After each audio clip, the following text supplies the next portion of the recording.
समय की सुइयां तेजी से घूम रही थी, जैसे कोई दौड़ लगी हो, और लोगों से खचाखच भरे ऑडिटोरियम में हर किसी को प्रतीक्षा थी केविन पार्कर का इंटरव्यू आरंभ होने की। केविन पार्कर एक बेहतरीन व्यक्तित्व के मालिक, सफल और धनवान बिजनेसमैन, परफेक्ट फैमिली मैन, सक्रिय सामाजिक कार्यकर्ता और बहुमुखी प्रतिभा के धनी थे। दुनिया में शायद ही ऐसा कोई व्यक्ति था जो केविन को किसी न किसी रूप में ना जानता हो, और ये सब उन्होंने 45 साल की उम्र में प्राप्त कर लिया था। इसी ऑडिटोरियम में दर्शकों के बीच एक व्यक्ति खड़ा था जिसके चेहरे पर बेचैनी साफ देखी जा सकती थी। केविन का इंटरव्यू आरंभ होता है। एंकर वो प्रश्न पूछती है जिसके लिए दर्शक कब से प्रतीक्षा कर रहे थे। मिस्टर केविन, इतनी कम उम्र में इतनी उपलब्धियां प्राप्त करने का राज क्या है? केविन मुस्कुराए और बोले, इसके पीछे एक रहस्य और विज्ञान है। ये कहानी थोड़ी लंबी है, अगर आप लोग सुनना चाहें तो मैं बताता हूँ। एंकर ने तुरंत हाँ में सिर हिलाया और बोली, हम बहुत ही उत्सुक हैं सुनने के लिए सर।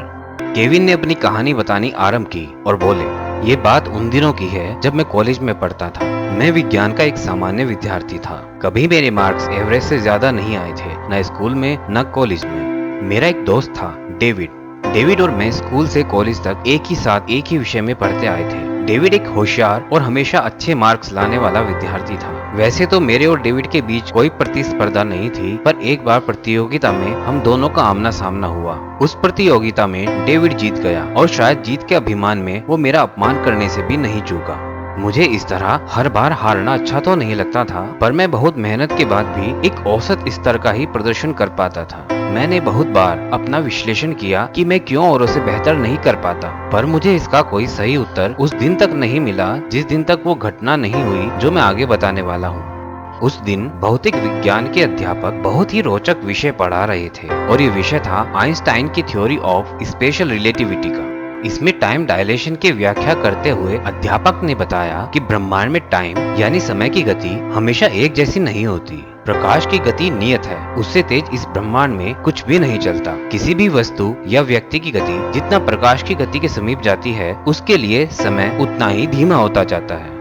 उदाहरण देते हुए उन्होंने बताया कि मानो एक रेल 100 किलोमीटर प्रति घंटा की गति से चल रही है। अगर आप प्लेटफॉर्म पर खड़े होकर देखते हैं तो ये गति आपको 100 किलोमीटर प्रति घंटा लगेगी, लेकिन जब आप उसके बराबर में चल रही किसी रेल में बैठे हो जिसकी गति 50 किलोमीटर प्रति घंटा हो, तो आपको पहली रेल आधी गति से चलती हुई दिखेगी। अब अगर आपकी रेल भी 100 किलोमीटर प्रति घंटा की गति से चले तो पहली रेल आपको स्थिर दिखेगी, जबकि बाहर प्लेटफॉर्म पर खड़े व्यक्ति को वो अभी भी 100 किलोमीटर प्रति घंटा से ही चलती दिखेगी। उन्होंने आगे बताया कि मानो दो जुड़वा भाई हैं और दोनों युवा हैं। उनमें से एक भाई प्रकाश की गति से चलने वाले अंतरिक्ष यान में बैठकर कुछ दिनों की यात्रा के लिए जाता है, और दूसरा भाई पृथ्वी पर ही उसकी प्रतीक्षा करता है। तब अंतरिक्ष यान में बैठे व्यक्ति के लिए पृथ्वी पर मौजूद व्यक्ति की तुलना में समय धीमा चलेगा, और जब वो यात्रा करके वापस लौटेगा तो उसका दूसरा भाई पृथ्वी पर बूढ़ा हो चुका होगा। इसी तरह ब्लैक होल के पास से गुजरने पर भी समय धीमा हो जाता है।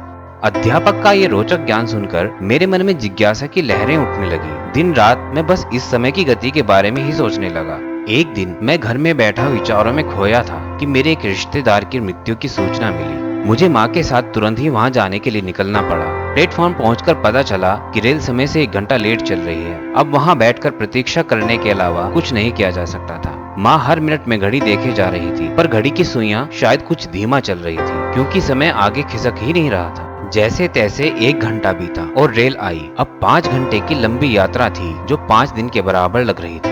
रिश्तेदार के घर पहुंचकर भी गमगीन माहौल में समय बहुत धीमा चलता हुआ प्रतीत हुआ। मुझे अध्यापक द्वारा पढ़ाई गई समय की गति की बात याद आ गई। कहीं यहाँ भी टाइम डायलेशन तो काम नहीं कर रहा था। कुछ दिन बीते और कॉलेज की छुट्टियां शुरू हो गई। हम सब लोग नानी के घर चले गए। वहाँ सब परिवार के लोगों और पुराने दोस्तों के साथ हमने खूब समय बिताया। मौज मस्ती करते हुए कब 3 हफ्तों की छुट्टियां समाप्त हो गई पता ही नहीं चला।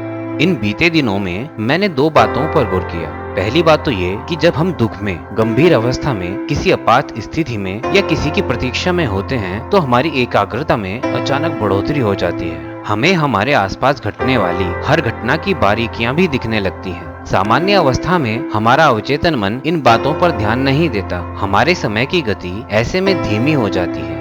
इसके विपरीत दूसरी बात ये कि जब हम खुश होते हैं, मौज मस्ती के माहौल में होते हैं और बिना किसी चिंता के जी रहे होते हैं, तब समय तेजी से बीतता है।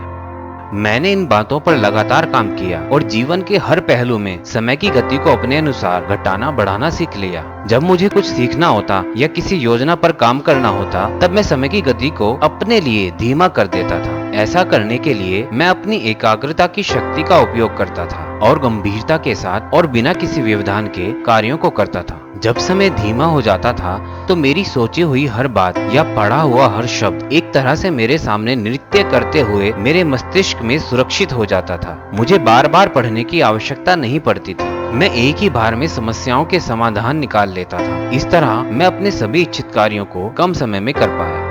इसके उलट जब मैं किसी अप्रिय या अनचाही स्थिति में होता था, तब मैं समय की गति को अपने लिए तेज कर देता था। अगर किसी से झगड़ा हो जाता था तो मैं मुस्कुरा देता था और समय में उलझकर उसे धीमा करने की बजाय तेजी से निकाल देता था। ऐसा करके मैंने अपने समय को व्यर्थ होने से भी बचा लिया। मैंने सफलताओं की सीढ़ी चढ़ी और आज मुझे ये सौभाग्य प्राप्त हुआ कि मैं ये कहानी और सफलता का रहस्य और विज्ञान आपसे साझा कर पाया। पूरे ऑडिटोरियम में तालियां गूंजने लगी। भीड़ में खड़ा वो आदमी भी तालियां बजा रहा था, आंखों में आंसू लिए। केविन लोगों का अभिवादन स्वीकार करके वापस मुड़े ही थे कि उनकी नजर उस आदमी पर पड़ी। उन्होंने अपने अंगरक्षकों को बोलकर उस आदमी को अपने पास बुलाया। केविन उसे पहचान गए थे। ये उनका दोस्त डेविड था।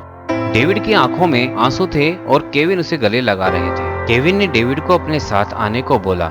कुछ देर बाद दोनों दोस्त होटल के कमरे में एक दूसरे के सामने बैठे थे। डेविड ने कहा, तुम महान हो मेरे मित्र, जो इतनी सफलता के बाद भी तुम में अभिमान नहीं आया और तुमने मुझे याद रखा। केविन बोले, इसमें कोई महानता नहीं है मेरे मित्र। सच्चे मित्रों को कभी भुलाया नहीं जाता। पर तुम आजकल कर क्या रहे हो?